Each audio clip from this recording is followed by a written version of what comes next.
Ladies and gentlemen, Mr. Walter Matthau. You will enter the continent of Europe and in conjunction with the other United Nations undertake operations aimed at the heart of Germany and the destruction of her armed forces. This was without a doubt the most difficult assignment ever given to one man. The brilliance with which he answered this awesome challenge marks him as one of our greatest soldiers. Mr. Raymond Massey, the distinguished actor, now brings you some of the finest moments in our history. The story of General of the Army, Dwight D. Eisenhower.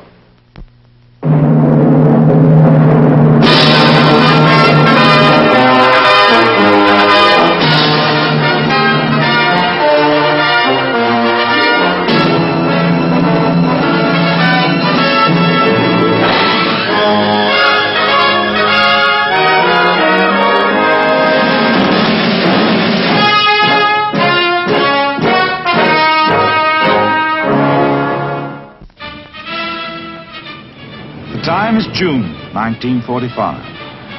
The occasion, the return to his homeland of a war hero whose stature has seldom been matched in the esteem of his countrymen. The European phase of the greatest war America ever fought is over, and part of the warmth with which the people of Abilene, Kansas greet General Dwight D. Eisenhower reflects the deep joy of a nation approaching peace again.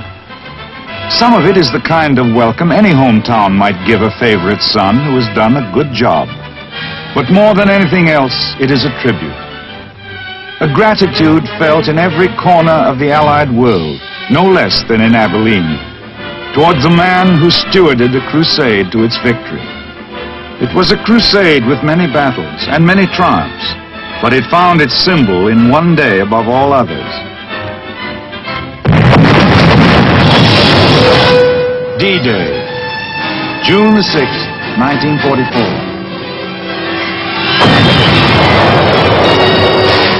The invasion of Fortress Europe was one of the greatest military adventures of all time. Upon the outcome of this bold adventure hung the fate of war and freedom.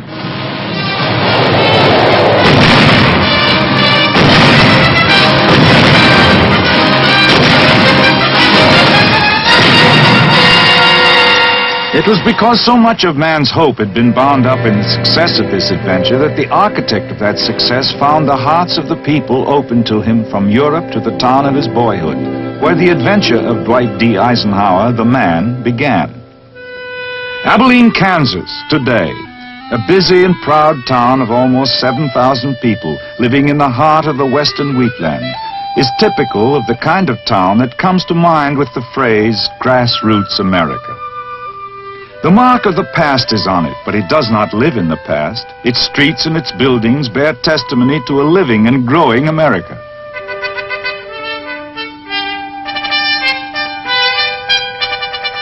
One of its newest and proudest buildings is the Eisenhower Museum, which carries forth the spirit and the history of the Eisenhower family of Abilene.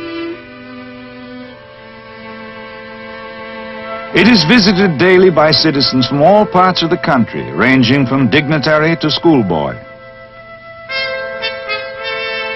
Inside the museum, the life of Dwight Eisenhower, boy and man, is depicted in a series of murals.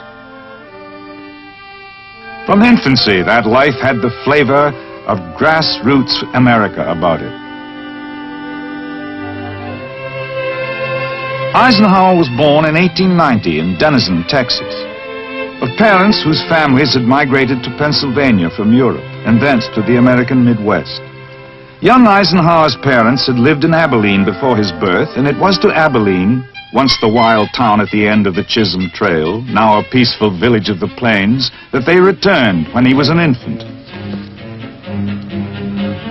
And it was here that he grew to maturity through a childhood that was active, eager, and happy.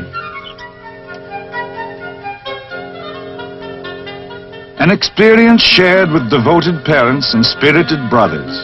A childhood as rich in the important things of life as ever graced the development of any man. It was an active boyhood in which sports played an important part. He excelled at baseball, both in school and on a vacant lot next to his home. But football was his first love, and his high school coach called him the most outstanding tackle in the valley.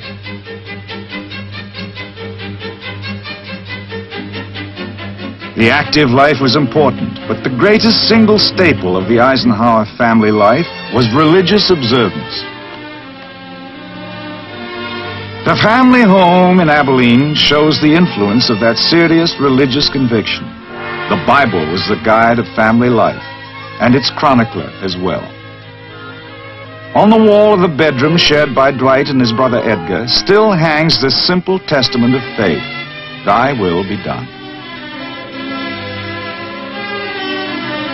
It was a home of patriotism as well as faith, and of respect for things of the mind.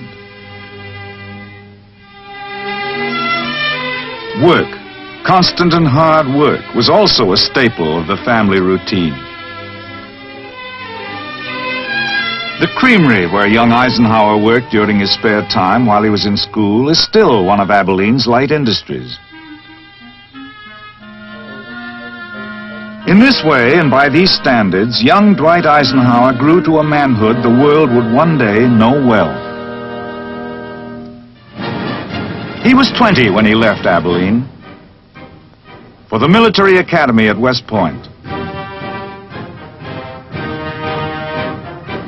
Many a great American has begun his march into history as a cadet on the plane at West Point.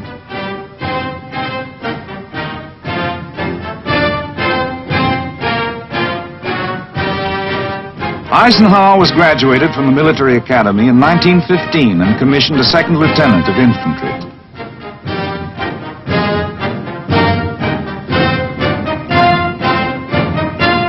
A new phase of life was beginning.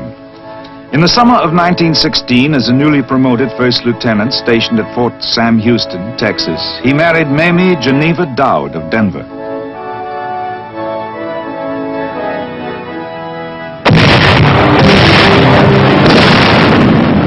Events in Europe were forging a new phase of life for the entire world. World War I gave many a future general his first experience with combat.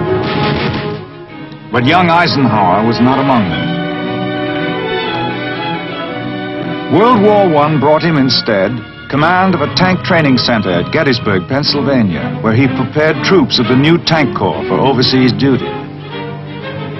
His performance won for him the Distinguished Service Medal, but before he was able to get to Europe, the war ended.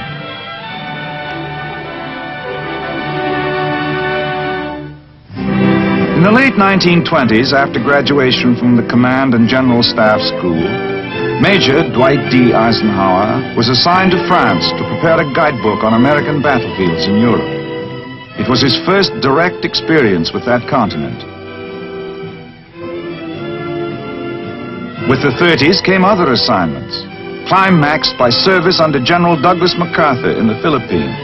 For 4 years he worked with MacArthur, who was Commander-in-Chief of the Philippine Army, to help the Commonwealth government work out a plan for its military defense.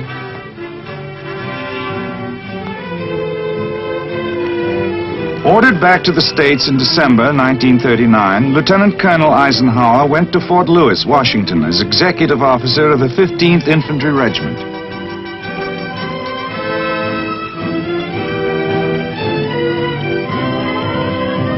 In the dark spring of 1940, German armored divisions were crashing through Holland and Belgium.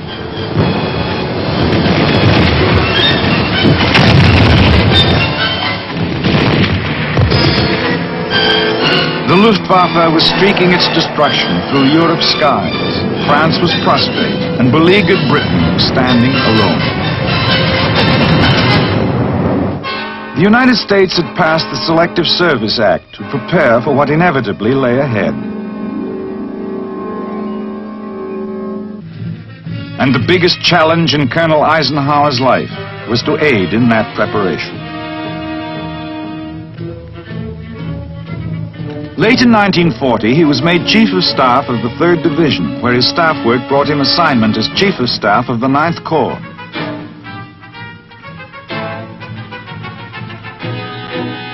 In the summer of 1941, Colonel Eisenhower became Chief of Staff to General Walter Kruger, whose newly organized 3rd Army was preparing to participate in the most realistic war maneuvers yet held by American troops.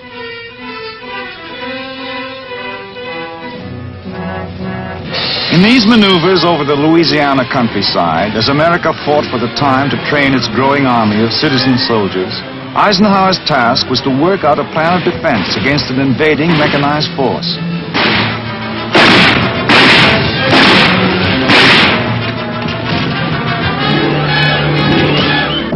Soon after the maneuvers were over, Eisenhower was promoted to brigadier general, and within a matter of days came the bombing of Pearl Harbor.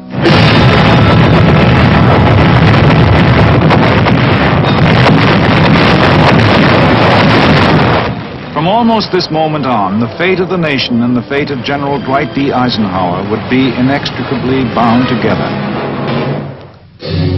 Called to Washington in the first weeks after the war began, Eisenhower went to work in the War Plans Office of the War Department. Among the plans formulated during this time was the central strategic determination to make an eventual attack across the English Channel the principal Allied offensive effort.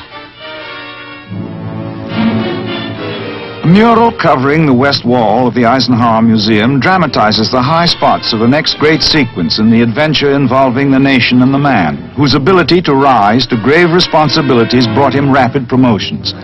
Because an all-out Channel invasion would be impossible before 1944, and because the need for offensive action was immediate in 1942, the Allies undertook, as a combined operation, under the command of General Dwight D. Eisenhower, the invasion of North Africa.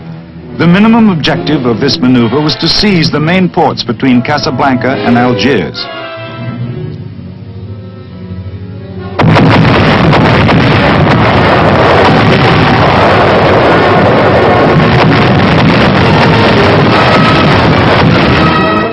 Along the rim of the North African coast, troops were ashore in late November, encountering resistance ranging from mild at Algiers to surprisingly stiff at Casablanca.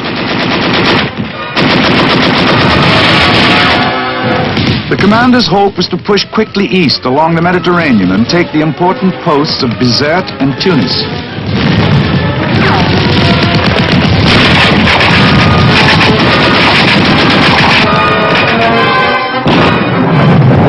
But a number of unfavorable circumstances, including treacherous weather conditions, prompted the commander to hold off on this vital assault.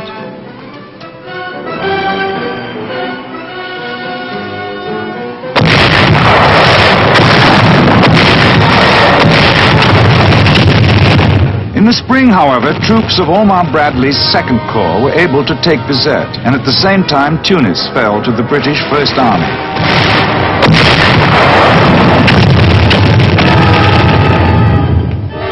And with these victories came the end of the Axis Empire in Africa. The Allied leaders and the men who had fought under them proudly commemorated their victory.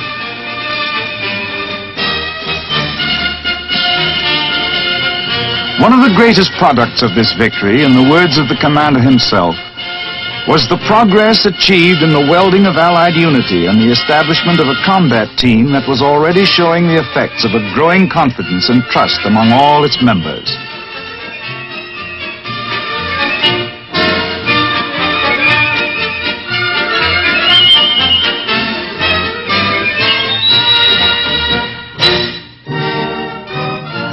The successful end of the campaign brought personal recognition of Eisenhower throughout the world as a great leader, but the commander himself interpreted this recognition as proof that free men can find in unity the way to victory, even against seemingly invincible odds.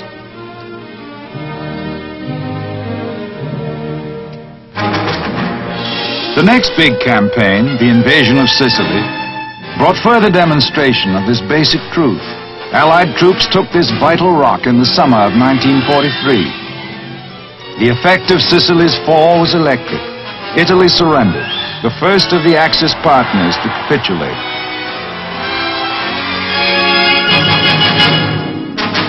And now the Allies prepared for what was to be the most fiercely fought battle of the Mediterranean War. The invasion of Italy itself at Salerno.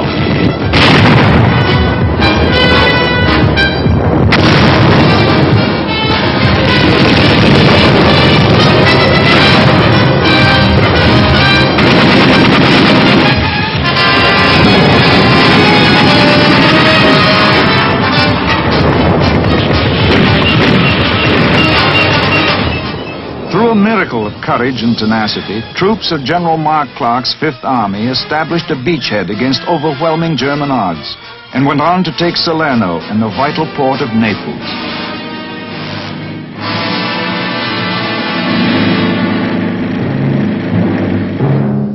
With these victories, although heavy fighting and important battles lay ahead, the first major objectives of the Italian campaign were accomplished. Allied forces were on European soil and would be able to pin down German troops far from the scene of the cross-channel invasion planned for the following year. President Roosevelt visited the combat area with General Eisenhower when he came over for the Cairo and Tehran conferences, where agreement was once again established that the principal Allied effort would be the invasion of Europe.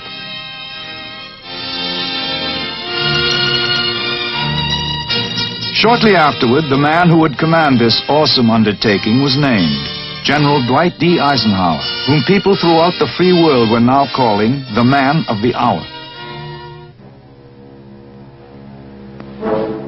On the opposite wall of the museum, another mural depicts some of the major episodes in the Great Crusade which liberated Europe.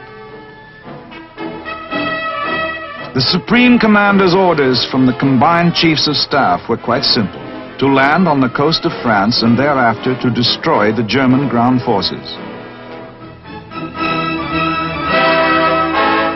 Between the order and its execution lay an agony of effort.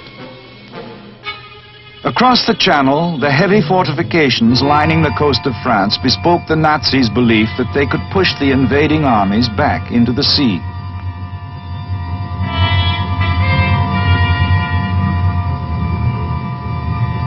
In France alone, 58 German divisions were waiting. Preparing for the invasion was a job without let-up. Incessant and realistic training was of paramount importance.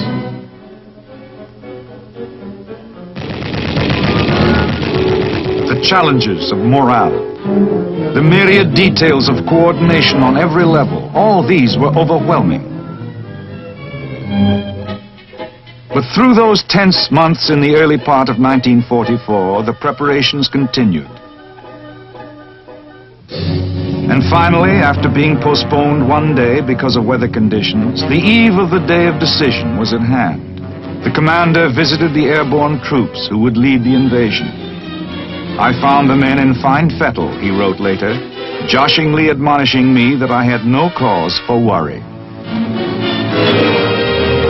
D-Day, with the fate of the war hanging in the balance.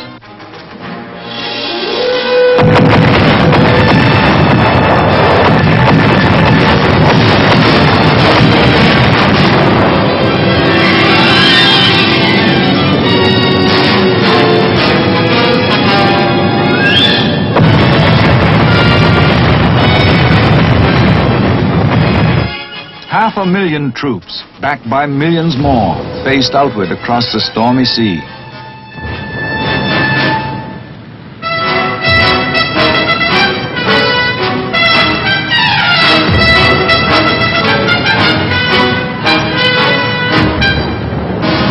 On beaches that dotted the French coast of the Channel, British, Canadian, and American troops touched shore.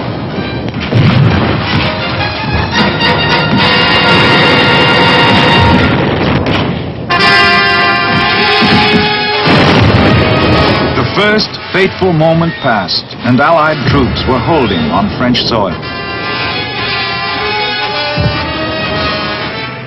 1 week after the landings, the commander was able to say to the vast armies under him, "Your accomplishments in the last 7 days of this campaign have exceeded my highest hopes." Less than 2 months after the invasion, the Allied force broke out of the beachhead perimeter in the hedgerow country around St. Lo.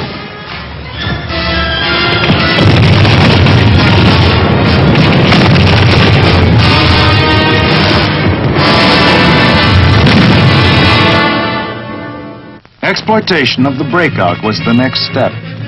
And now there began the dramatic pursuit, spearheaded by General George S. Patton's armored force across the heart of France.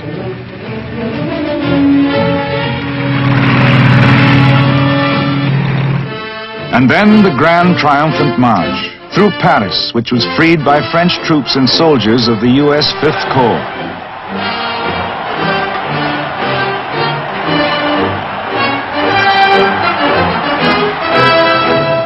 Beyond Paris lay the liberation of Belgium and the yard-by-yard struggle across the German border.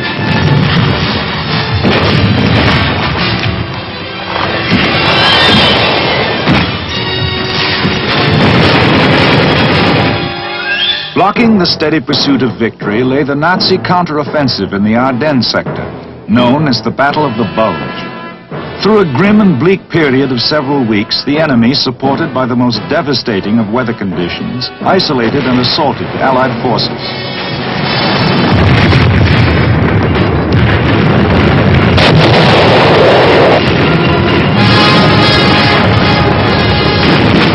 General Eisenhower called upon all troops to rise to new heights of courage and effort. The brave men of the beleaguered forces held and steadily began pressing the enemy back. And from that moment onward, the Supreme Commander counted on weakened Nazi resistance. The bridge at Remagen across the Rhine, one of the sturdiest symbols of the war. With its crossing in March 1945, the heart of the enemy's defenses was cracked.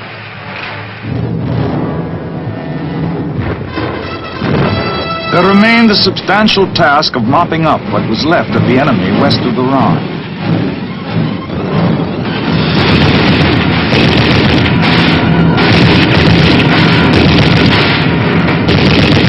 And accepting his surrender in the droves that began to appear.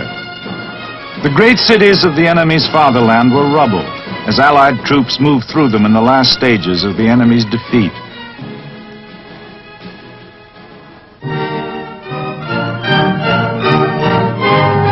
Both commander and GI were able to find the exultation that comes when victory is close.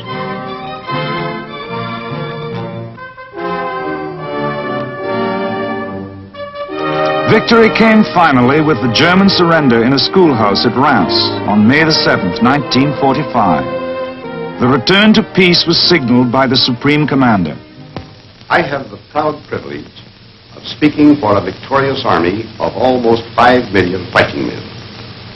They and the women who have so ably assisted them constitute the Allied expeditionary forces that have liberated Western Europe. They have captured or destroyed enemy armies totaling more than their own strength. Merely to name my principal subordinates in the Canadian, French, American, and British forces is to present a picture of the utmost in efficiency, skill, loyalty, and devotion to duty. The United Nations will gratefully remember Tedder, Montgomery, Spaatz, Bradley, Delat, Creer, and many others. But all these agree with me in the selection of the truly heroic figure of this war. He is G.I. Joe and his counterpart in the air, the Navy, and the merchant marine of every one of the United Nations. He has braved the dangers of U-boat infested seas. He has surmounted charges into desperately defended beaches. He has fought his tedious, patient way through the ultimate in fortified zones. He has endured cold, hunger, fatigue. His companion has been danger. Death has dogged his footsteps. He and his platoon commanders have given us an example of loyalty, devotion to duty, and indomitable courage that will live in our hearts as long as we admire those qualities in men. And now the long and happy road home. For Dwight Eisenhower, that road was paved with the cheers of the people of the Allied countries. In his own homeland, a hero's welcome awaited him. America's greeting for a favorite son. Here, the story of Dwight D. Eisenhower might well have ended, on this note of triumphant acclaim for a job so splendidly done. But America had other tasks waiting for its favorite soldier. Eisenhower succeeded General Marshall as the Army's first post-war Chief of Staff. He expressed the belief that one of the greatest pillars of world peace is a strong United States. He visited troops stationed in various parts of the world to show America's growing sense of global responsibility. We must remain, he said, the first champions of those who seek to lead their own lives in peace with their neighbors. Finally, on February the 7th, 1948, the general from Abilene, after 36 years of service to his country, left active military assignment.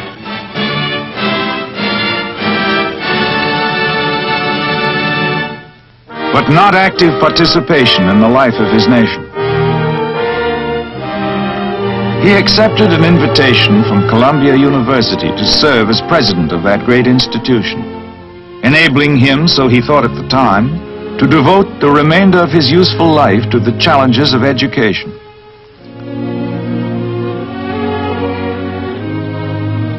But events of the post-war world dictated otherwise.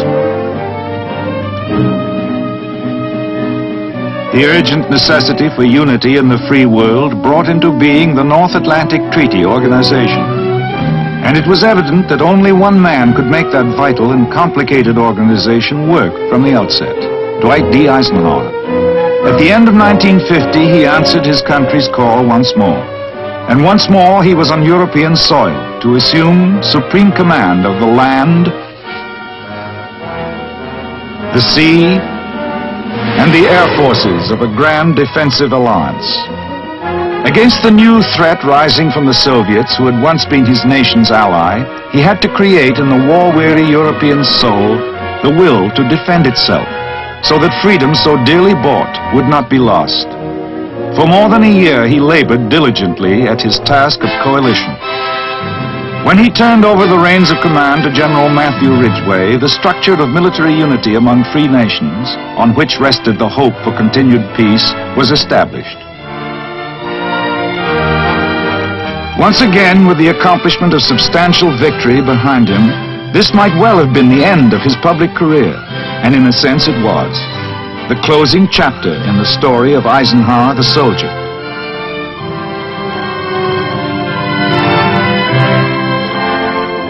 History is recording today the story of Eisenhower the statesman. The stories may be separate, but soldier and statesman, they are the same man, Dwight D. Eisenhower, citizen of the United States, spokesman for and symbol of the free world, and son of Abilene. As rich a study as this nation has produced of the capacity for greatness which lies at its grassroots.